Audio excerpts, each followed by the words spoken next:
MLA Balakrishna మతిస్థిమితం లేని వ్యక్తిగా certificate ఉందన్నారు హిందూపురం వైఎస్ఆర్సీపీ సమన్వయకర్త దీపిక.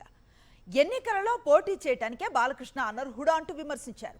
అలాంటి వ్యక్తి అసెంబ్లీలో ప్రజా సమస్యలపై మాట్లాడటం తెలియక పిచ్చి కూతలు కూస్తున్నారంటూ విమర్శించారు. మంచి చేసిన గత ప్రభుత్వంపై విమర్శలు చేయటమే పనిగా పెట్టుకున్నారన్నారు. బాలకృష్ణ గారికి ఒక ప్రశ్న అడుగుతాను. బాలకృష్ణ గారు, ఎవరికండి మెంటల్ సర్టిఫికేట్ ఉండేది? మీకే కదా. ఆ రోజు మీ ఇంట్లో మీరు ఒక వ్యక్తిని కాల్చి పడేసి ఆ కేసు నుంచి బయటికి రావాలని మెంటల్ సర్టిఫికేట్ తెచ్చుకోండి.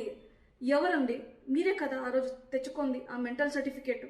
అలా చూసుకుంటే మీరు ఎలక్షన్కి పోటీ పడేదానికి కూడా మీరు అనర్హులండి. బాలకృష్ణ గారికి ఒక ప్రశ్న అడుగుతాను. బాలకృష్ణ గారు, ఎవరికండి మెంటల్ సర్టిఫికేట్ ఉండేది? మీకే కదా. ఆ రోజు మీ ఇంట్లో మీరు ఒక వ్యక్తిని కాల్చి పడేసి ఆ కేసు నుంచి బయటికి రావాలని మెంటల్ సర్టిఫికేట్ తెచ్చుకోండి. ఎవరండి? మీరే కదా ఆ రోజు తెచ్చుకోండి ఆ మెంటల్ సర్టిఫికేట్. అలా చూసుకుంటే మీరు ఎలక్షన్కి పోటీ పడేదానికి కూడా మీరు అనర్హులండి.